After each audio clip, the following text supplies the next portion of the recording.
Agora a gente vai para um assunto importantíssimo.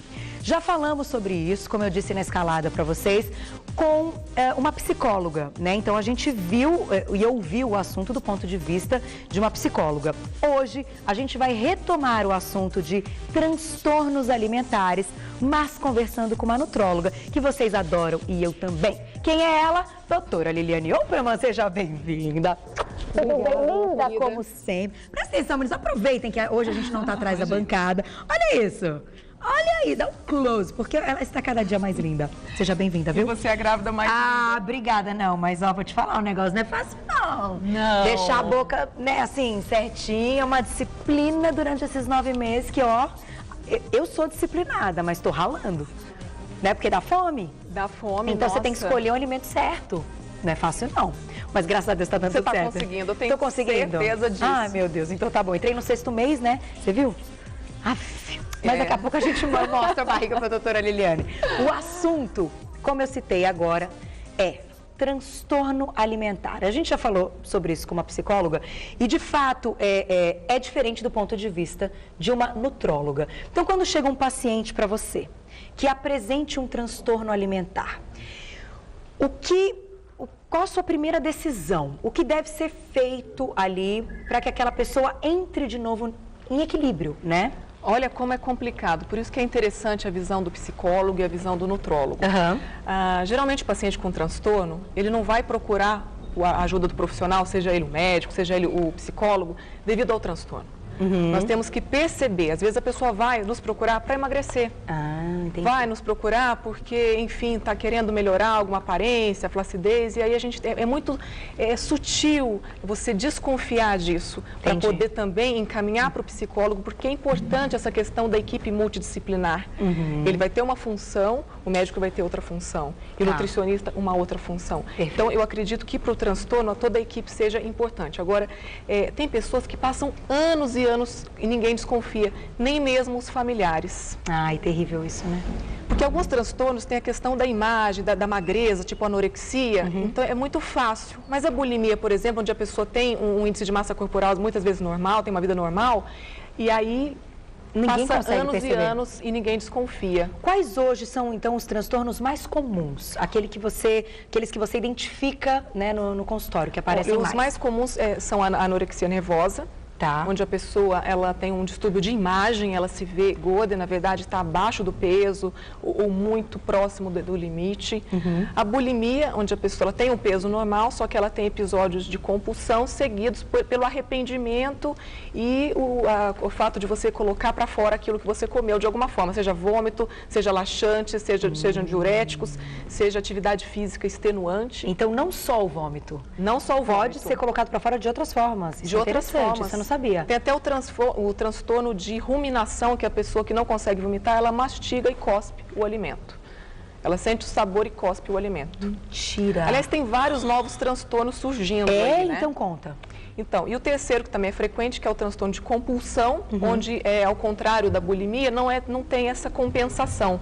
A pessoa tem transtornos, episódios de compulsão alimentar, ela come assim 2.000, 5.000 calorias numa sentada, alimentos de tudo quanto é tipo, doce misturado com salgado, só que ela não tem essa questão de vomitar ou de usar laxantes. Ela tende à obesidade e todas as complicações do sobrepeso, as complicações como hipertensão, diabetes, problemas articulares, todos esses. Então, todas elas são seríssimas, né?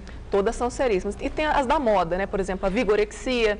O que seria vigorexia? É a pessoa que se acha fraca e ela quer ser forte. Isso é muito comum nos homens. Geralmente os transtornos alimentares são mais comuns nas mulheres, mas em especial a vigorexia é mais comum no homem. Ele se sente fraco e ele quer ser forte? Ele se sente fraco, ele se sente, poxa, eu sou um inseto, eu sou um magrelo, eu quero ficar forte. Às vezes está forte, está bonito, mas não se vê. Está estiloso, mas não se vê. E o que faz? Qual que é o risco deste problema? Não só pelos exercícios extenuantes, mas pelo risco dos anabolizantes, das substâncias para ganhar toda essa massa corporal. E a gente sabe que se consegue isso facilmente no mercado negro, né, sem prescrição médica.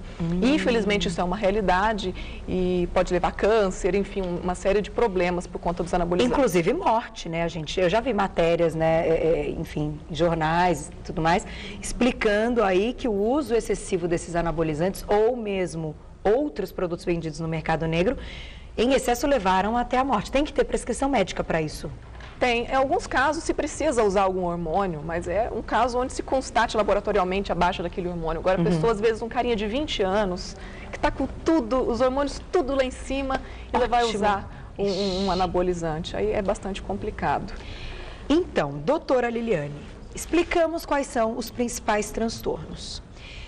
Chegam ali no seu consultório, então, pacientes que apresentem e que muitas vezes não vão te contar que passam por esses transtornos. Como você disse, você tem que perceber de uma maneira assim, bem sutil, com alguma coisa que acaba escapando durante as suas perguntas na consulta. Exato. Você observa a composição ali, né, da massa e tudo mais, e você percebe que tem alguma coisa errada. O que o nutrólogo pode fazer, né, do seu ponto de vista e da sua área, para voltar esse equilíbrio? Porque a pessoa que já está ali, né, já está num estado, já emagreceu muito, mas continua se vendo acima do peso, como faz para ela voltar a comer com equilíbrio e não voltar a se ver tão acima do peso, mas ela está muito magra? Uma contradição muito grande. Por isso a gente precisa do psicólogo, porque essa questão da imagem, né, de trabalhar isso, a pessoa ela tem que entender que é um risco, porque se você não mostrar que aquilo vai ter uma consequência negativa, veja, que é coisa melhor do que você emagrecer e todo mundo elogiar porque você emagreceu, né? Por exemplo, eu vim de um pós-parto, você falou, nossa, que bom, você já emagreceu, tal, aquela coisa. As pessoas, elas ficam cada vez mais obcecadas pela questão de emagrecimento, como se isso fosse um triunfo social. Elas têm a falsa crença de que uma vez emagrecendo, elas vão conseguir o sucesso no amor, no trabalho, tá? E às vezes não é assim. Então a gente tem que mostrar essa realidade, tá? Saber discernir o sucesso real, o que é o que e os riscos. Riscos, por exemplo, uma pessoa com anorexia, ela tem risco para disfunção reprodutiva e sexual, osteopenia e osteoporose. Fica tudo molinho, tudo se quebrando. Poxa, exatamente, né? Tem até aquela tríade da mulher atleta, né? A mulher atleta que malha pra caramba, ela tem osteoporose, amenorreia, que é a ausência da menstruação, e a anorexia, que é a falta do apetite. Uau! Que pode estar coexistindo com toda essa questão da anorexia. O esporte, então, é positivo, mas nesse caso, em excesso, já era, né? Tudo é positivo. Olha que lindo o seu programa, a gente fala de alimentação. A linha do positivo para o negativo é muito tênue. A partir daquele momento que aquilo se torna uma obsessão. Entendi. Por exemplo, você tem que curtir ter uma dieta balanceada, fazer uma atividade física, aquilo tem que fazer bem para você, não virar uma obsessão, você passa a viver não em função daquilo. Entendi. Você passa a se isolar socialmente, né?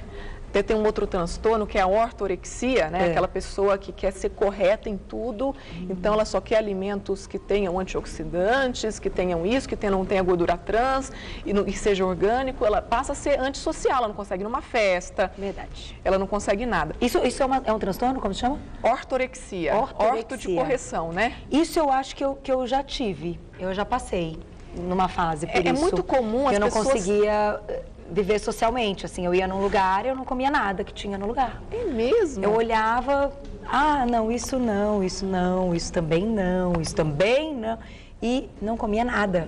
Hoje, enfim, com toda a reeducação alimentar e com todo o equilíbrio, eu passei a entender que algumas coisas, numa noite, num evento, numa festa, num aniversário, não vão me fazer mal, que eu posso comer, que vai ser gostoso e que vai ser prazeroso. Mas, no início, quando eu era mais nova, uns 20 anos, eu tive um probleminha, assim, um período que eu estava antissocial, mas aí me deram uma chacoalhadinha, né, que a gente precisa. Eu acho que as pessoas que passam por todos esses transtornos que a gente citou, precisam de um chacoalhão, sempre tem que ter alguém observando as nossas atitudes para dizer, olha, não está mais legal, passou um pouquinho do limite, você está mais chata. Que bom que você teve esse chacoalhão, mas muitas pessoas não têm. Você pega, às vezes, uma pessoa com a bulimia geralmente se instala numa fase mais avançada da mulher. A anorexia é a mais jovem, é de 14, 18 anos. E a bulimia é a mulher de 20, 25. Imagina ela 10 anos com os episódios bulímicos, escondendo de todo mundo. Nossa. E aos 35 resolve procurar ajuda. É muito difícil você mudar o comportamento. Olha, essa imagem aí, põe de novo, essa imagem aí é punk. Ó, dá até uma aflição. É importante a gente colocar algumas como alerta, não é para assustar ninguém, nada disso, mas assim, é um alerta, né? Chegar nesse ponto é uma coisa, enfim, não tem nem palavra para descrever, é doença, não pode, né? Mas a pessoa não enxerga, né? Ela acha que tá tudo bem, tá tudo normal, que é de vez em quando, mas isso se torna, assim, uma coisa diária? Você diz os episódios de bulimia? Isso. Olha, para ser considerado bulimia, é pelo menos 2 vezes por semana, por no mínimo 3 meses, para entrar no critério diagnóstico. Tem que ter 2 episódios, 2 vezes por semana, por 3 meses. Já o transtorno de compulsão, que não tem o vômito depois, é 2 vezes por semana, por pelo menos 6 meses. Nossa, e aí? Então vamos falar, a gente falou da anorexia, da bulimia, o inverso, a compulsão alimentar, a pessoa quer comer tudo. Acorda de madrugada, porque tem um monte de gente que acorda de madrugada, né? E ataca a geladeira, até não lembra no dia seguinte, ou sei lá, diz que não lembra, mas come tudo, várias vezes ao dia. É a síndrome do comer noturno. Síndrome do comer noturno. Isso também é perigoso. Bastante Entra perigoso. aí nesse lance da compulsão. Feito isso, como que a pessoa consegue entrar numa dieta equilibrada com orientação, por exemplo, de uma nutróloga? Para essa pessoa que tem a compulsão, não pode dar menos do que 1.500 calorias. A pessoa com bulimia não pode ser menos que 1.200 calorias por dia. Tá. As dietas muito drásticas, elas levam uma baixa da serotonina. E a baixa da serotonina aumenta a ansiedade e a compulsão. Entendi. Do ponto de vista nutrológico, além de uma alimentação com as calorias mínimas para cada distúrbio e o fracionamento, né, não adianta também obedecer o valor calórico sem ter aquele fracionamento, o caso de 3 em 3 horas, a gente pode usar alguns medicamentos para suspender essa serotonina. Essa serotonina pode ser dosada laboratorialmente, isso pode ser comprovado. Quer ver uma coisa? Pessoas que fazem dietas muito drásticas, 600 calorias, 800 calorias dia, provavelmente vai cair a serotonina. Tá. Para uma pessoa sem antecedentes, sem o perfil para desenvolver um transtorno alimentar, isso não vai ter problema algum. Mas aquela que já tem um perfil, às vezes é o gatilho desencadeador de um transtorno alimentar. Entendi. Ela entra numa dieta bem radical, né? Diminui muito essas calorias, a serotonina não vem, baixou, aí ela engata num problema, numa doença. É uma compulsão. Uma compulsão, e essa compulsão pode ser devido a justamente essa serotonina baixa desencadeada por uma dieta que antecedeu. Tá. Agora, quais são os fatores que fazem aquela pessoa ser mais suscetível? Então, né? é isso que eu ia te perguntar. Eu vou fazer o seguinte, vou dar um recadinho e a gente volta para falar sobre isso. Por quê? Como a gente identifica o perfil de uma pessoa que tem um transtorno alimentar? Ai. Eu agora, você falando, eu até me identifiquei. Assim, graças a Deus, nunca passei anorexia, bulimia, eu fico até arrepiada, é uma coisa que me choca um pouco quando a gente vê as imagens, quando a gente fala do assunto. A gente nem colocou aqui imagens de pessoas muito magras, que se a gente der ali o amiguinho Google aparecem, são imagens assim que eu acho que aí chocam mesmo, a gente nem quis colocar tudo isso. Mas eu me identifiquei no momento que você falou de, a vida social diminui, você acaba virando uma pessoa mais chata, todo lugar que você vai todo mundo fala, pô, essa daí não come nada. Assim, comer tudo também não vou dizer que hoje eu ainda como, não como, o doce eu não como, não adianta. Mas isso não te traz tristeza. Não me traz tristeza, é isso que eu ia dizer. Essa é a diferença, você não sofre por ser assim. Entendi. Então, aí a gente já vai conseguir identificar um pouco o perfil, né? Exato. Então, eu já volto para a gente falar do perfil das pessoas que podem ter transtornos alimentares. Doutora Liliane trouxe a Barbie, trouxe o Ken, a gente também já vai mostrar daqui a pouquinho. Adorei, bom demais. Pois é, voltamos a conversar com a doutora Liliane Opperman, que já está segurando aqui a Barbie. Que bonitinha a Barbie! Ai, que bonequinha, adoro, brincava tanto de Barbie. Ai, meu Deus, por que a Barbie está aqui hoje, doutora? Mãe de 3 filhas, não tem jeito, né? Você tem Barbie espalhada pela casa inteira. Mas aí você sabe que ontem, passando pelo quarto da minha filha e pensando justamente na matéria que eu viria falar aqui hoje, eu falei, meu Deus, eu cresci com a Barbie, nada contra a marca. Você vai pegar todas as bonecas, eu até trouxe de outra. Essa aqui é uma monstrinha que também está na moda. Gente, que gracinha essa. Na minha época não tinha essa. Essa aqui é da geração agora. Agora, também não sei o nome não. Se alguém souber, pode falar pra gente. Mas eu ainda também não conheço. Porque assim, é complicado, não vou falar da Barbie em si, mas qualquer boneca dessa geração, se você for olhar, elas são extremamente magras. Olha a cintura comparado com o padrão da cabeça. Sei. Olha as pernas, o espaço. Essa tem até uma panturrilha mais saradinha, né? Pelo a perna menos, fininha e né? uma panturrilha saradinha. Essa aqui já vai levar a pessoa também à vigorexia, né? Querer malhar a panturrilha para ficar igual a boneca. Então, o que acontece? Essa questão dos padrões de beleza ditados pela sociedade vem desde a infância. Você já cresce acreditando que o legal é ser como a Barbie, é ser linda, é ser perfeita, é ter cintura, é ter a roupa isso, é ter a casa dos sonhos. Só que é o seguinte, não é todo mundo que tem esse biotipo, o biotipo longilíneo, da cinturinha, das pernas e tal. Uma pessoa do tipo cintura mais larga e que passa a ter uma anorexia, ela sempre vai se achar gorda, porque ela vai fazer o comparativo cintura-quadril. Entendi. Então, ela nunca vai estar satisfeita. Até você pegar o esqueleto, o tórax é mais largo do que o quadril. É complicado. Entendi. Então, a gente tem essa questão da sociedade ditando os padrões de beleza, que é bastante perigoso. Uma cobrança, né? Isso mais na sociedade ocidental. Você vê em outros países, né? Às vezes até a gordura é o que vale, né? A mulher mais cheia é a mulher que é boa para casar, aquela que enche uma cama e tal. Que faz aí uma bela refeição. Mas você acredita que isso já seja um perfil para desenvolver alguns transtornos? Então, quem já não tem um biotipo tem mais chance de desenvolver o transtorno? Ou não? Olha, isso não tem nada a ver? Não tem nada a ver essa questão do biotipo, mas aquela pessoa que já tem o transtorno e tem um biotipo que não favorece, essa é a que pode, às vezes, emagrecer demais e ter mais risco. Entendi. Né? O negócio está aqui.